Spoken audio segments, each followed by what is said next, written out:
Have you ever forgotten your Xbox gamer tag and you needed to find it quickly? It can be super frustrating, especially when you want to connect with your friends or join a game.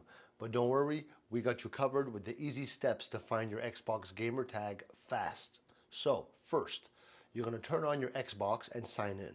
Once you're logged in, you're going to press the Xbox button on your controller to open the guide. Okay? Your gamer tag should appear at the top of the screen, right next to your profile picture. This is the easiest way to find it. Now, if you're on your computer, go to the Xbox website and sign in with your account. Click on your profile icon and you're going to see your gamer tag listed there. Okay? Now, another way is through the Xbox app on your phone. Once you open the app, your gamer tag will be at the top of the screen, easy to spot. And if you still can't find it, check your email. Because when you first created your Xbox account, you probably received a welcome email that has your gamer tag in it. Okay.